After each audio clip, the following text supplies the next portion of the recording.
করলে ভাগ্য পরিবর্তন। রত্ন ধারণে কতটা ভাগ্য পরিবর্তন সম্ভব আর কিভাবে ভাগ্যটা পরিবর্তন হয়? সূর্যের 7টা রশ্মি রয়েছে, আমরা অনেকেই হয়তো জানি বা অনেকে জানি না। এই রত্নের কাজ হচ্ছে এক একটি রশ্মিকে ফিল্টার করে আমাদের বডিতে পাঠানো।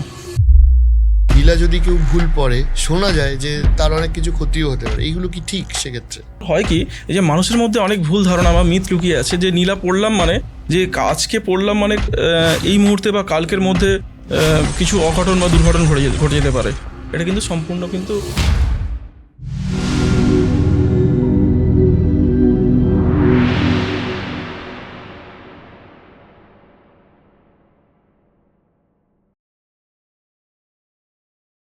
তো আমার যেটা প্রথম জিজ্ঞাসা সেটা হচ্ছে যে এই যে বলা হয় যে রত্ন ধারণ করলে ভাগ্য পরিবর্তন, তাই রত্ন ধারণে কতটা ভাগ্য পরিবর্তন সম্ভব আর কিভাবে ভাগ্যটা পরিবর্তন হয় সেটা দিয়ে আপনি শুরু করুন, তারপর আমরা বাকি আলোচনাটা করছি। নিশ্চয়ই।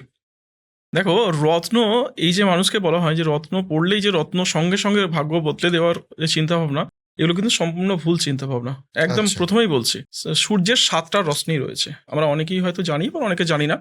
এই রত্নের কাজ হচ্ছে এক একটি রশ্মিকে ফিল্টার করে আমাদের বডিতে পাঠানো।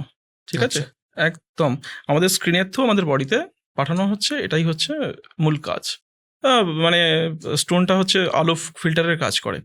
তো সেরকমই অনেক মানুষ কিন্তু অলৌকিক স্বপ্ন দেখান যে আজকে রত্নটা পড়ুন, কালকে অনেক কিছু হয়ে যাবে, মানে রাতারাতি কোটিপতি হয়ে যাবে না, এরকম কিচ্ছু না। রত্নের নির্দিষ্ট টাইম আছে একটা, সেই টাইমের মধ্যেই কাজ করে। এটা কিভাবে কাজ করে, যেটা একটা অ্যাঙ্করিং এফেক্টের মতো, যে আমি তার ধারণ করলাম মানে আমার সমস্ত আত্মবিশ্বাস, শান্তি, মনের প্রতীক এই হিসাবেই কাজ করে। যে এটার নির্দিষ্ট টাইমের পর সেটা নিজস্ব একটা ভাইব্রেশন বা কম্পন, সেটা থেকে কিন্তু তার পজিটিভ ফিলটা আমরা পাই, বিষয়টাই। মানে জাস্ট একটা আলোচনার ক্ষেত্রে জিজ্ঞেস করছি যে ধরো এই যে নীলা বা এগুলো হয়, এই এই নীলা নিয়েও তো অনেক হ্যাঁ, কিছু এগুলো আমি এরকম আছে যে হ্যাঁ হ্যাঁ হ্যাঁ মানে নীলা ধরো ঠিক পড়লাম বা ভুল পড়লাম, নীলা যদি কেউ ভুল পড়ে, শোনা যায় যে তার অনেক কিছু ক্ষতিও হতে পারে, এইগুলো কি ঠিক? সেক্ষেত্রে একদম, মানে এই যে ব্যাপারটা হচ্ছে, এর মধ্যে অনেক ভ্রান্ত ধারণাও আছে। নীলা সত্যিই খুব পাওয়ারফুল পাথর, সে বিষয়ে কোনো সন্দেহ নেই। এবার হয় কি, এই যে মানুষের মধ্যে অনেক ভুল ধারণা বা মিথ লুকিয়ে আছে যে নীলা পড়লাম মানে, যে আজকে পড়লাম মানে এই মুহূর্তে বা কালকের মধ্যে কিছু অঘটন বা দুর্ঘটনা ঘটে যেতে পারে। এটা কিন্তু সম্পূর্ণ কিন্তু ভুল বা মিথ ছড়িয়ে আছে, এরকম কিচ্ছু হয় না। দেখো, প্রথম কথা হচ্ছে আমি যে পাওয়ারের চশমাটা ইউজ করি, ঠিক আছে, এটা খুব ভালো উদাহরণ। তাহলে আমি স্বাভাবিকভাবে সঠিক পাওয়ারের চশমা দিলে আমি দৃষ্টিশক্তি স্বাভাবিকভাবে ফিরে পাবো, সঠিক দেখবো, আমার মানে দৃষ্টি পরিষ্কার হবে। এইবার এটাকে যদি আমি এটা ভুল পাওয়ারের চশমা পরি, স্বাভাবিক আমার দেখতে অসুবিধা হবে। এইটাই হচ্ছে কনসেপ্ট, যে আমি সঠিক যদি রত্ন ধারণ করি, নীলার ক্ষেত্রেই বলছি, সঠিক রত্ন যদি ধারণ করি, সেক্ষেত্রে কিন্তু আমার সবটাই ঠিক থাকবে, বিষয়টা এই জায়গাতে। এবার এই যে রত্নগুলো, বিভিন্ন ধরনের রত্ন হয়, এর এর এর এর যে এই যে পাওয়ার, এইটা কিভাবে মাপা হয়? আচ্ছা, রত্নের পাওয়ার মাপার জন্য দেখো, সেইভাবে কিছু, সত্যি কথা বলতে মানে রত্নটা সঠিক কিনা তার জন্য সার্টিফিকেট করা হয়। আমি বলছি যে এই যে রত্নটা সঠিক কিনা এটার যে সার্টিফিকেট হয়, হ্যাঁ, এই সার্টিফিকেটটা কারা ইস্যু করে বা কিভাবে এটা হয়? দেখো, এই ধরনের কিন্তু প্রচুর মানে বড় বড় কোম্পানি আছে, প্রাইভেট কোম্পানিও আছে, আমাদের ইন্ডিয়া গভর্নমেন্টের যেমন জিওলজিক্যাল সার্ভে অফ ইন্ডিয়া, আচ্ছা, হ্যাঁ, সেখান থেকে কিন্তু রত্ন ভালোভাবে চেক করতে পারেন, যে কোনো রত্ন অরিজিনাল না নকল? অরিজিনাল না নকল, একদমই তাই। রত্ন কেনার ক্ষেত্রে সব থেকে বেশি যেটা প্রশ্ন থাকে যে এই রত্নটা প্লাস্টিকের বা কাঁচের দিয়ে দিচ্ছে কিনা। হয়তো অনেক দোকানদারই আছে এরকম করেন। নকল হইতে সাবধান যে বিষয়টা থাকে রত্নের। একটা মানুষ ধরো রত্ন কিনছে, সে ঠিক রত্ন কিনছে না ভুল রত্ন কিনছে, সে কি করে বুঝবে? সেটার ক্ষেত্রে কিন্তু অবশ্যই সার্টিফিকেট করতে হবে। ওই যে বললাম, ভালো কোনো সার্টিফিকেটটা কি দোকান থেকে ইস্যু হয় না? না, দেখো, আমরা কথা বলছি, আমরা যেমন কিছু কাস্টমারকে যদি আমাদের কেউ এসে বলেন যে দাদা এটা সার্টিফিকেট করিয়ে দিন, সেক্ষেত্রে আমরা সার্টিফিকেট করিয়ে দিই। আমরা এটা বলি যে আমাদের রত্নটা নিয়ে আপনি যে কোনো জায়গায় নিজে সার্টিফিকেট করান, তাহলে বিশ্বাসযোগ্যতা আরও বাড়বে। কেন এরকমও হয়তো যে বিষয়টা হচ্ছে, অনেক দোকানদারের ক্ষেত্রেও ঠকেছেন যে রত্নটা একটা দিচ্ছে, তার সার্টিফিকেট অন্য, বিষয়টা অন্য জায়গাতে।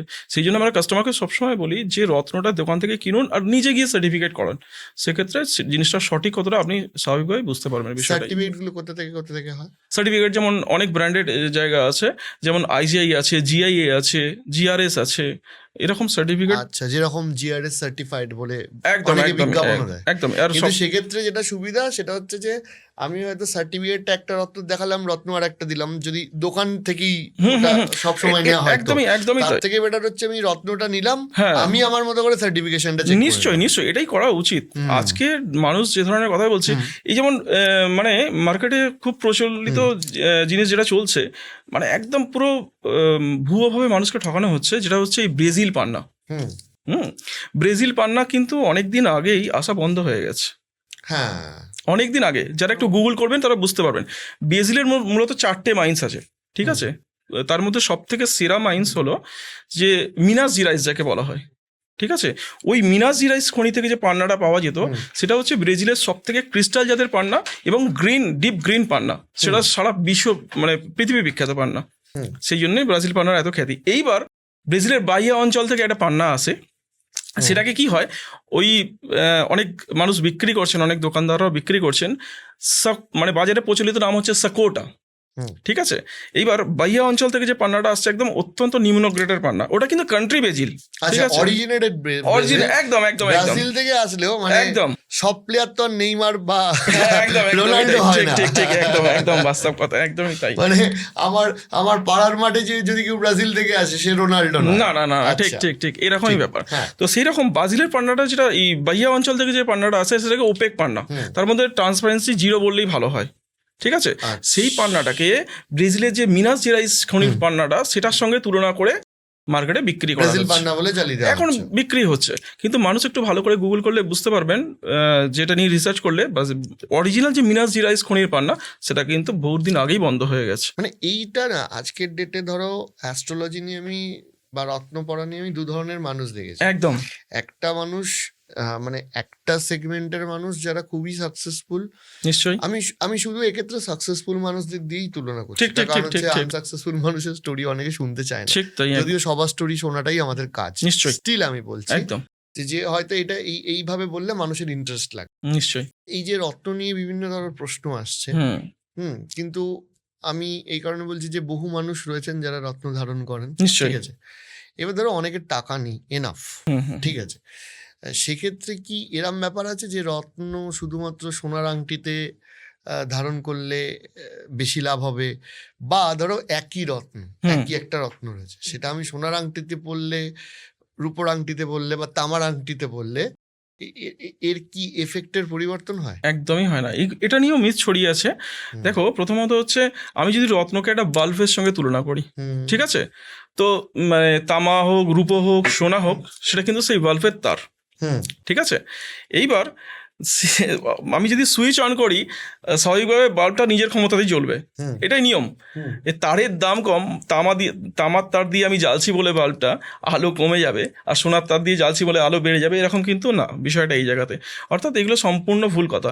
আমি চশমাটা পরে আছি, চশমার ফ্রেমটাতে কি যায় আসে? তো সেক্ষেত্রে মেনলি হচ্ছে গ্লাসটা।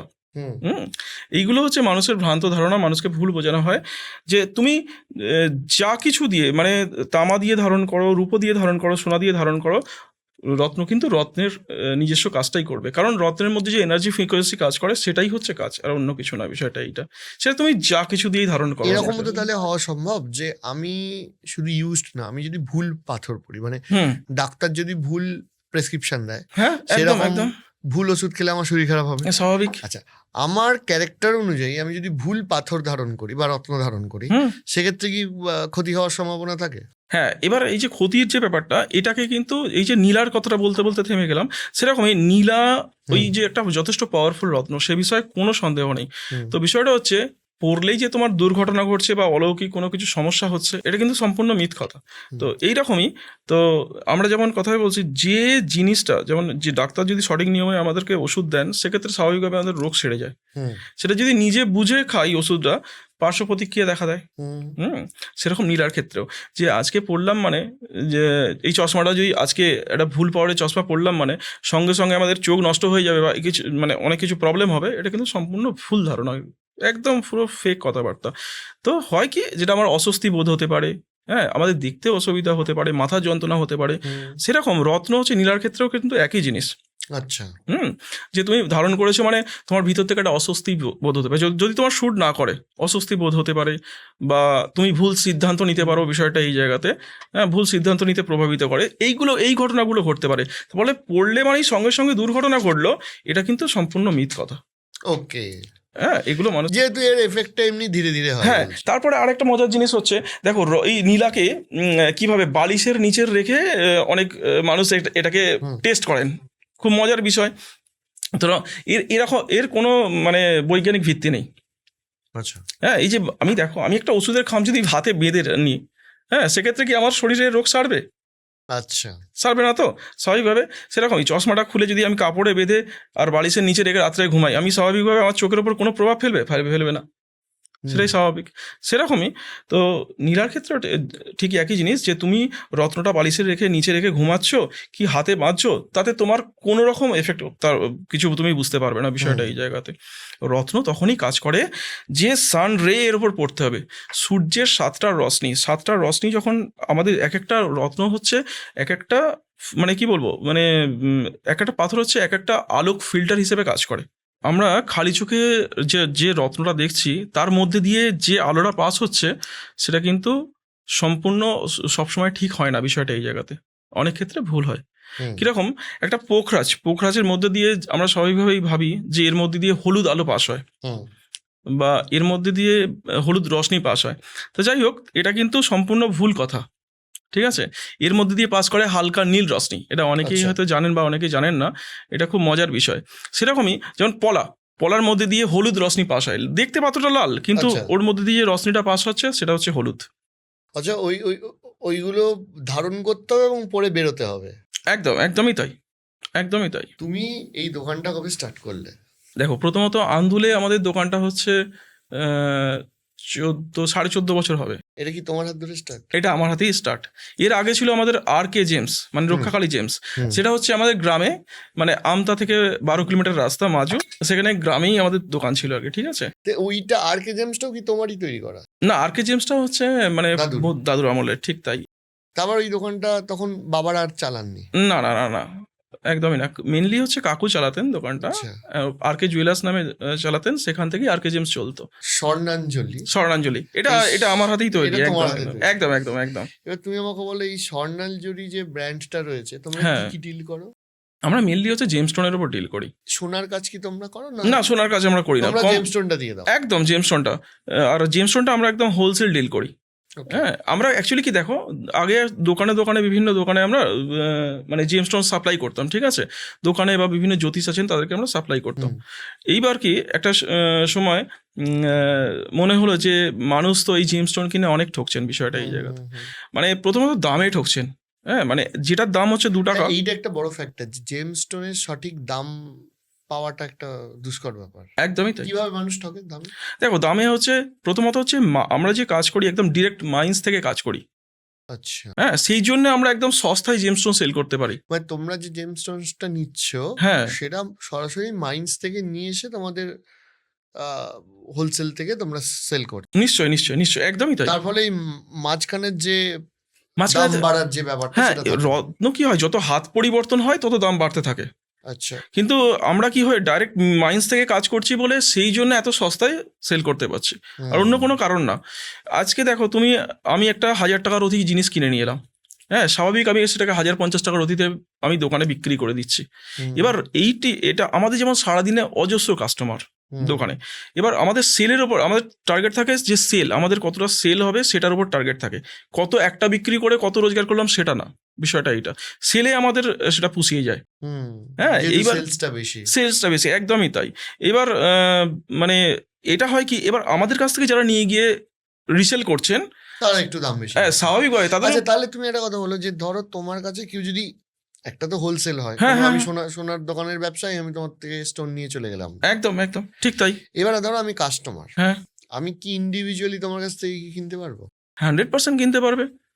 এবং সব থেকে মজার জিনিস হচ্ছে, আমাদের না এই যে জেমস্টোনের উপর MRP লাগিয়ে বিজনেস, সারা ভারতবর্ষের বুকে সর্বপ্রথম আমরা কিন্তু MRP লাগিয়ে বিজনেসটা শুরু করেছি। একদম জেমস্টোনেতে সর্বপ্রথম। এ দেখো, জেমস্টোনেতে প্রচুর পরিমাণে মনোপলি হতো, ঠিক আছে, একদম। যে কি হয়, একটা প্যাকেটে হয়তো 10টা পাথর আছে, সেক্ষেত্রে তুমি দোকানে গিয়ে পাথরটা একটা পছন্দ করলে, করার পরে দোকানদার হয়তো দাম তার 1000 টাকা, তোমার পছন্দ হচ্ছে ওই 5টা পিসের মধ্যে একটা পিস, তোমাকে দোকানদার সেক্ষেত্রে বলবে যে এটা 2000 টাকা রথি হয়ে গেল। বিষয়টা এইটা, জেমস্টোন রথি বা ক্যারেটে বিক্রি হয়, তোমার পছন্দ মানে অনুযায়ী একটা দাম প্যাকেটে নির্ধারণ 5টা হতো। পাথর আছে, হ্যাঁ এবার ওই 5টা পাথরের মধ্যে আমি একটা বাছলাম, একদম একদম ওই পাথরটারই দাম বেশি বলবে। দাম বেশি বলবে, এটাই হতো। এইভাবেই কিন্তু মানুষ দীর্ঘদিন ঠকে আসছেন, হয়তো জিনিসটা রিয়েল দিচ্ছেন, দামে ঠকে যাচ্ছেন, বিষয়টা এইটা। এবার আমি চিন্তা করলাম যখন আমরা প্রথম অনলাইনে আসি যে একদম এমআরপি লাগিয়ে বিজনেস করব, একটা বাচ্চা এলেও যে রেটে পাবেন আর একটা বড় মানুষ এলেও সেই রেটেই পাবেন, বিষয়টা এই মানে জায়গায় অর্গানাইজড মার্কেটের মতো একদম। সেই জন্যই কিন্তু আচ্ছা, এমআরপিটা প্রথম তোমরাই শুরু করো? আমরা সারা ইন্ডিয়াতে সর্বপ্রথম একদম লোয়েস্ট রেটে রত্নের ওপর এমআরপি লাগিয়ে বিজনেস করে স্বর্ণাঞ্জলি, সর্বপ্রথম। ওকে, এইটাই আমরা, এটার জন্য মানুষ আমাদেরকে খুব ভালোবাসা দিয়েছে, খুব বিশ্বাস করেছেন, সেই জন্যই আজকে ডাজন্ট ম্যাটার কি কার কত নেগোসিয়েশন স্কিল, কে কতটা দাম কমাতে পারে, এটা ম্যাটার করছে না, না, কারণ না, না। দামটা ফিক্সড করে দেওয়া হয়। একদম একদমই তাই, একদমই তাই, সেটাই হওয়া উচিত। এবার অনেকে দেখে অনেক মানুষ করছেন। তারপরে হচ্ছে আরেকটা জিনিস হচ্ছে, আরেকটা জায়গায় মানুষ জ্যোতিষশাস্ত্রের মানে জ্যোতিষের পরামর্শ নিয়ে রত্নটা আমরা ধারণ করি, সেক্ষেত্রে স্বাভাবিকভাবে আমরা অ্যাস্ট্রোলজির বেনিফিটটা নেওয়ার জন্য রত্নটা ধারণ করছি। এখানে আমাদের একটা মজার জিনিস, আমাদের দোকানে কাস্টমারটা আরও বেশি আসার কারণ হচ্ছে আমরা পুরনো রত্ন সেল করি না। আচ্ছা, আমরা কোনো রকম পুরানো রত্ন সেল করি না। এবার যখনই তুমি একটা ব্র্যান্ড নিউ রত্ন ধারণ করছো, বা জামার ক্ষেত্রেই বলছি, একটা যখন নতুন জামা ধারণ করছো, তোমার মনের মধ্যে আলাদা আত্মবিশ্বাস তৈরি হয়ে যাবে যে আমি ঠিক আছে বাবু, এই জায়গাটা সেরকম। এটার সাথে কারো সৌভাগ্য বা দুর্ভাগ্য জড়িয়ে নেই।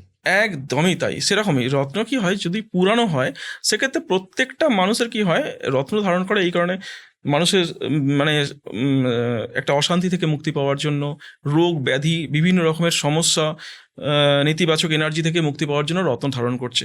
হ্যাঁ, প্রত্যেকটা মানুষের দুঃখ কষ্ট অনেক কিছুই আছে। একটা পুরানো রত্নের ক্ষেত্রে সেই জিনিসটার যে ওই রত্ন দীর্ঘদিন একটা মানুষ ব্যবহার করছেন, সেই রত্নটা তার বডি থেকে কিন্তু, সেই মানুষটার শরীর থেকে কিন্তু সেই রত্নটা কিন্তু স্পঞ্জের মতো তার নেতিবাচক এনার্জিগুলোকে শোষণ করছে। এইবার ধরো সেই রত্নটা তুমি মানে কোনো দোকানদার, এখন তো আছে অনেক দোকানদারই আছে, সেটাকে অনেকে একটা ফেরত নিচ্ছেন, নিয়ে একটা মানে যথেষ্ট টাকা কাস্টমারকে ব্যাক করিয়ে দিচ্ছেন, 70% 80% টাকা ব্যাক করিয়ে দিচ্ছেন। কিন্তু একটা ঠান্ডা মাথায় চিন্তা করলে বুঝতে পারবে যে আলটিমেট রত্নগুলো যাচ্ছে কোথায়, ওই পুরনো রত্নগুলো। সেটা কিন্তু পলিশ হচ্ছে, আবার অন্য ক্রেতাদেরকে বিক্রি করে দেওয়া হচ্ছে। এইবার মানুষ কি হয়, আমরা জ্যোতিষশাস্ত্রে রত্নটাকে তখনই বিশ্বাস করি যে একটা নিউ জেমস্টোন, একদম 100% ব্র্যান্ড নিউ জেমস্টোন যদি আমি হাতে ধারণ করতে পারি, যেটা এটার কেউ আগে ধারণ করেনি, এটা আগে কেউ ওইটার মধ্যে কোনো ভালো খারাপ কিছুই লেগে নেই, না, ভালো খারাপ কিচ্ছু লেগে নেই। আমরা কি করি, একদম আমাদের ব্র্যান্ডের পলিসি একদম 100% নিউ জেমস্টোনের একদম কঠোর পলিসি, যে আমরা কোনো পুরনো জেমস্টোন কাস্টমারের কাছ থেকে কিনবো না এবং পুরনো জেমস্টোন কাস্টমারকে বিক্রিও করবো না। এই জায়গা থেকে মানুষ কিন্তু আমাদের ব্র্যান্ডকে মানুষ কিন্তু আমাদের ব্র্যান্ডকে এত ট্রাস্ট করে আমাদের দোকানে আসেন। সব থেকে বড় কথা যে এরা কিন্তু 100% নিউ জেমস্টোনই বিক্রি করে। আজকে অনেক বড় বড় ব্র্যান্ড 10 গুণ টাকা নেয়। একটা পলা কিনতে গেলে তুমি বাজারে 7,000-8,000 টাকা, ইতালিয়ান কোরালের দাম 7,000-8,000 টাকার অধিক, একটা ব্র্যান্ড শোরুমে। তারা এই কারণেই দাম নেয় যে এরা কোনো রকম পুরানো জেমস্টোন বিক্রি করেন না,